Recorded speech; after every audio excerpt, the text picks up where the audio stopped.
Hello! It is time to read Gleam by Raven Kennedy, and this is the third book in the Plated Prisoner series. So, hello! If we haven't already met, my name is Ileana, and as you can tell, I obviously love books. I read books all the time, and I do book reviews, talk about books, really everything about books on this channel, so I invite you to subscribe if you also love books. So, before we start to read this book, I will give you a bit of a warning that there will be spoilers in this video from the first two books in this series, which are Guild and Glint. However, there will not be any spoilers for Gleam in this book review. All right, so quick little recap about what happened, which you can also watch my two other videos about Guild and Glint if you're interested. I'll pop them up right here for you. That way you can watch them and kind of see my reaction as I was reading those books. But the quick little recap is basically that Arin is our main character, and she's been gold touched by King Midas, who, if you know the stories, everything he touches turns to gold. And he's basically held Arin prisoner her entire, time being with him, but he's made her think that it's for her own good because she wanted him to protect her, keep her safe, and all of this stuff. So he's like the gaslighting, champion at this point. And so when Midas basically is like, hey, I'm gonna work with this other kin from this other kingdom to try to take the mines from this other kingdom where Kinrot is in charge. Kinrot, as you can imagine, everything he touches, anything he does, he can make stuff just rot, decay, all that stuff. And so Midas basically convinces this other kin that they're going to invade together, but then they don't actually invade together. Midas has tricked this guy, so this guy ends up invading and then loses all of his people, and then Arin's guard kills him because he tries to kill Arin. And Midas is like, haha, now I have this guy's kingdom too. And so when that happens, he's going to go off to the kingdom, and then with Arin being his favored, that also means that she's going to be going over there, but she's kind of sent over at a different time with the other saddles, which are basically women who are paid to warm the bed of the kin, which is Kin Midas.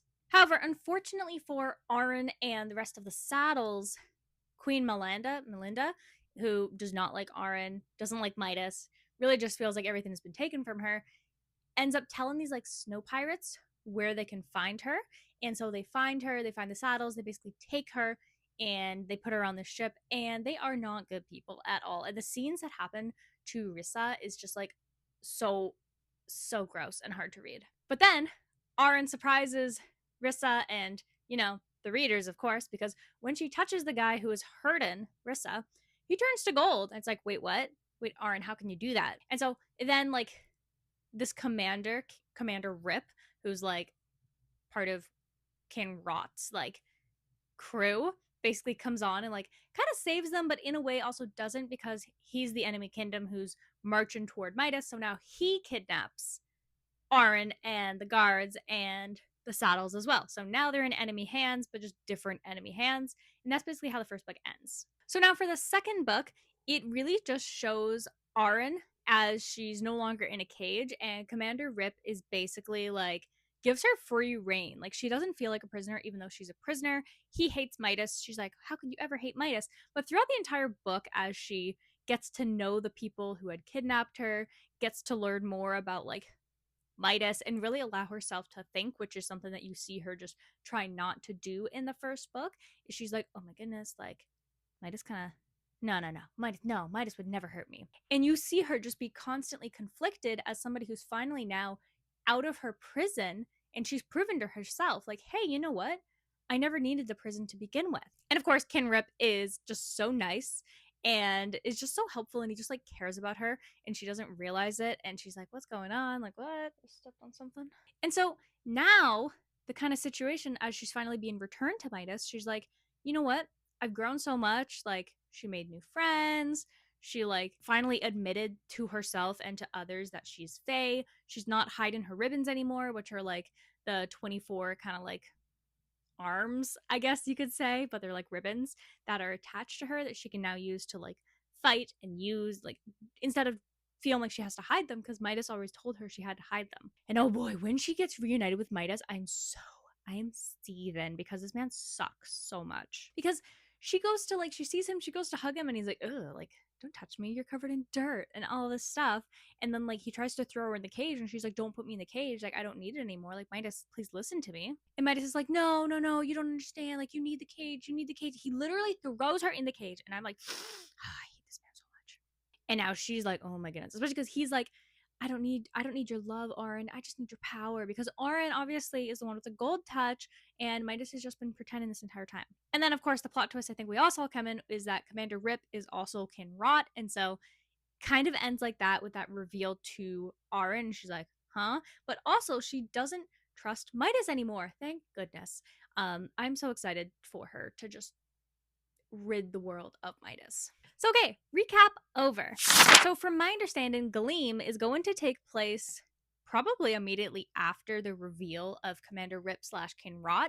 And Auron feels pretty betrayed. She's like, what the heck? How is this the same person? But also, like, Midas being absolutely horrible, I'm really excited for her to just, like, be sneaky.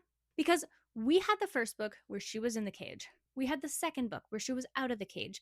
And now in this third book, she's back where she was. She's back in the cage, I imagine. But she's not going to be, like, complacent. I think she's going to, like, secretly pretend that everything is fine, and she's going to destroy Midas from the inside out. And I'm so excited to see that. And then, of course, like, the continuation of her and Rot's just, like, love that's obviously brewing on the surface. Like, they're going to get together, they're going to admit their feelings and all this stuff. And with the size of this hunkalunk, this book, I'm so excited. And I'm just so excited to watch Auron just, like, kick butt, put Midas in his place, and also trick him. I love the idea of her tricking him, which this really does remind me of from Flesh and Fire, where you had like Sarah, and the way that Colas had her in the cage, like, is very similar to this, except instead of just obviously being a bad guy, like, Midas is way more like clever and like, ooh, but like, I love you, like the gaslight and rose tinted glasses kind of guy. So I'm really excited to see where this book goes, and it's really just cool to be back in the first setting of the first book with a character who's changed so much, and it's really just going to be an interesting contrast. So, without further ado, let's just crack this book right open.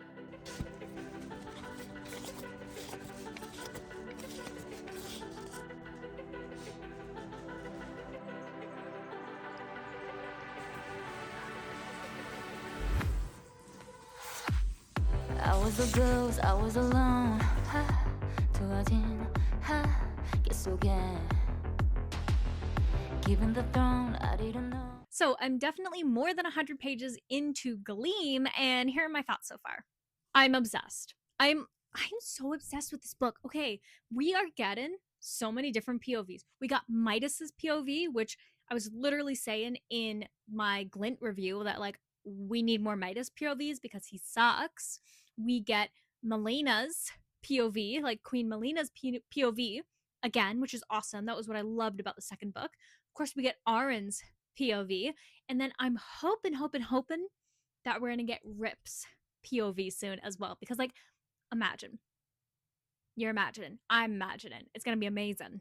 And it's just great. I'm really enjoying this book. It is so entertaining, it is so bingeable, and it's so well written. And I just love following Auron as she's like trying to now navigate, I don't want to be a prisoner anymore. And the feminine rage in this book is on par with A Fate Inked in Blood. And it's not just one character who has this incredible feminine rage, it's all the women in the story. And I love it. I love it so much. It's so well done. So, where we're at right now in this book is it literally picks up exactly where Rip is like, call me Slade, or like whatever his name is. And she's like, I'm not going to do that. I'm like, I love that. And so that's basically like immediately picks off. And then of course Midas is doing like his I need to fix Auron now, like she's not being submissive, like she's not behaving anymore, like all that kind of stuff. And so he's like, how am I going to do this? And she now, because she can see behind the manipulation, like behind the charm and smiles and him saying that he loves her, that he's not a good person, and she can now see the webs that he's been woven, and it is so good. I love it, and I love just her trying to figure out, like, okay, what am I gonna do? I can now see through him. It breaks my heart, and like there's so many times where she's like just like heartbroken because she did love him. And we're also getting really cool kind of like flashback chapters about her life before Midas, and they're rough. Poor Auron has really been through it, and I I just want her to be happy. So yeah, so good. The rest of the series is actually arriving today in like 45 minutes, I think, or something, according to my app. But yeah, this book is so good, and I'm just like having such a good time with it. I love that it's big. I'm excited to see the size of the other books as well because I am just so obsessed with this series. I cannot believe that I have been sleeping on this for years and have taken this long to read this series. So, yeah, I'm having a wonderful time with this series, and I'm going to continue to read this book, and I will update you around the halfway mark. So, I will see you then.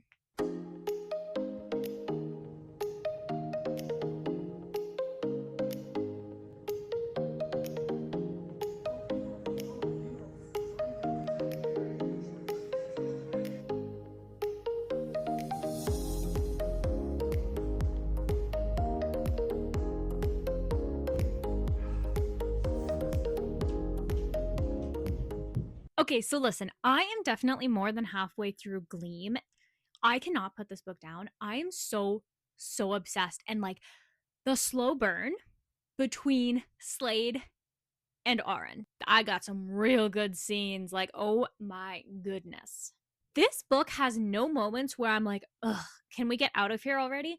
Every single moment in this book has me in a chokehold, and I am not upset about it. I love the scene with Aaron and Slade, and she like tries to find him and like talk to him. I just gotta say, the dialogue in that scene was so sexy. And then the other stories too, like it's so cool to follow Queen Melinda and Midas and really get into their heads. What I'm not sure about is like where Queen Melinda's like story is going to go. It has to have some reference to that map that she kind of like looked at in the first, like not the first book, sorry, in the second book where there was like some kingdom. So like I don't know the importance of that, but because we're following her, I know she has to have some important part to the story. And I gotta say, I don't like her as much in this book versus the previous book. Like, you can really just see a lot of her negative qualities in this book, which, granted, that's not a bad thing. Like, it really makes her feel more real and more like an actual person. But I feel like I have to now take back saying that I like her because I don't think I actually like her. But I do like Oren and I do like Slade. Those two, they have my heart. They have my heart. Especially like, oh my goodness, it's like she's fallen for this guy. And she's also in the castle with Midas where he's like trying to get her to behave and make her turn like everything gold, like all this stuff. And it's like, Midas, you suck. So yeah, absolutely obsessed with Gleam so far. I think I like it more than the first and the second book. Like this, we might be getting close to 5-star territory. It really depends like how the rest of the book goes. So I'm going to continue to read this book and I'll update you when I finish it. So I will see you then with my final thoughts.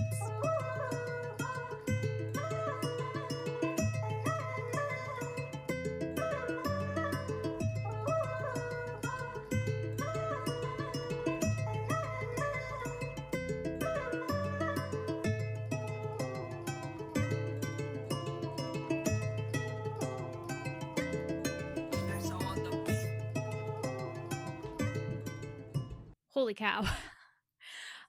I just finished reading Gleam and I have chills. I have major chills. Like the entire time reading this book, I have never found this book to surprise me, like at all. I really enjoyed, of course, as you know, like I read the first book and the second book so quickly, and I just finished the third book. But this book, I think I said earlier when I was like halfway through the book that I was like, you know what? This might be getting close to like even better than the first two books. And I think this book has done it. I can't believe the plot twist. It gave me chills. Okay, so like one of the parts that I got to, like the biggest plot twist part of it, was right before I went to bed. And so when I woke up this morning, I was like, oh my goodness, I can't stop thinking about that. And then I also can't stop thinking about the ribbons. The ribbons. My heart, just every single thing about this book. This book was so good. I am in awe.